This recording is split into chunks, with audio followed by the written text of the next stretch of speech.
आइए आज हम कक्षा 10 के प्रश्नावली 2 जिसे द्विघात बहुपद कहते हैं इसके बारे में जानकारी कहते हैं कि क्या होता है द्विघात बहुपद।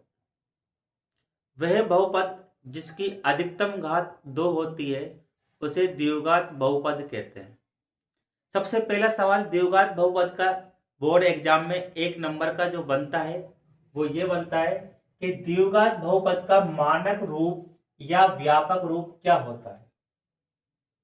तो द्विघात बहुपद का मानक रूप या व्यापक रूप क्या होता है, वो ये होता है A X square plus B X plus सी।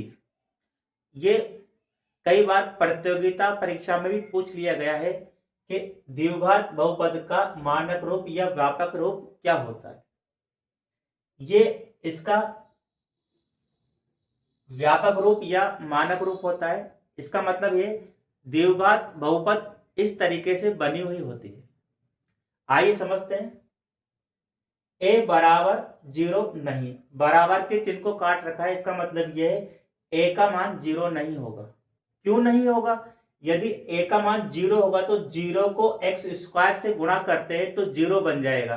तो फिर बड़ी घात, ये तो 0 बन जाएगा, तो फिर बड़ी घात क्या बचेगी? एक्स।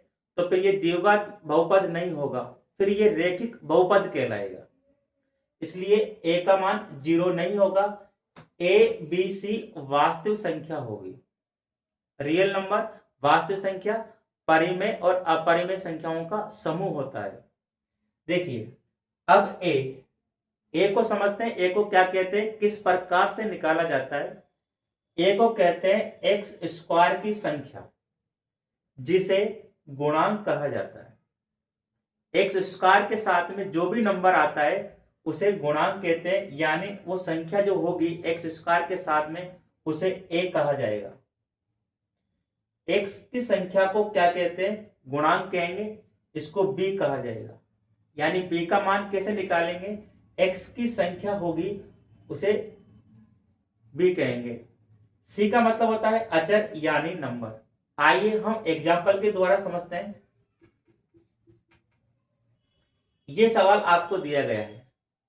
अब आपसे कहे इसमें ए बी सी के मान निकालिए।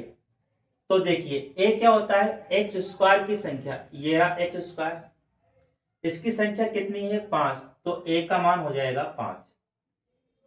बी एक्स की संख्या, यहां एक्स की संख्या है -3, तो यहां लिख देंगे -3।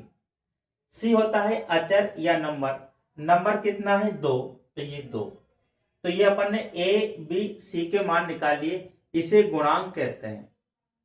अब मान लीजिए आपकी द्विघात बहुपद एक्स स्क्वायर में नहीं है, वाई स्क्वायर में आ जाए, एम स्क्वायर में आ जाए, टी स्क्वायर में आ जाए, उसका भी यही तरीका है। जैसे मान लीजिए अपन ने द्विघात बहुपद वाई स्क्वायर में ले ली, तो ए एक्स स्क्वायर है, तो इसका मतलब यहां हो जाएगा वाई स्क्वायर की संख्या।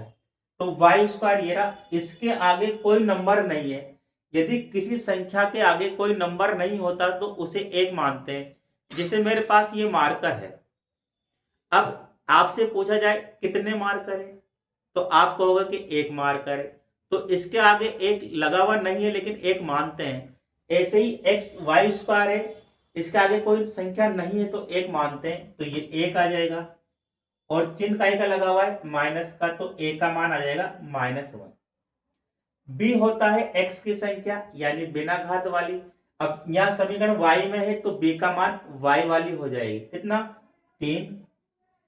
सी होता है अचर यानी नंबर, नंबर कितना है? 7।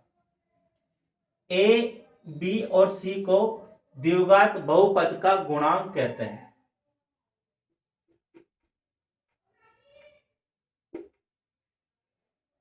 ये द्विघात बहुपद की जानकारी थी। अगर आपको मेरा वीडियो पसंद आता है तो उसे लाइक करें, सब्सक्राइब करें और बेल आइकन बटन पर क्लिक करें।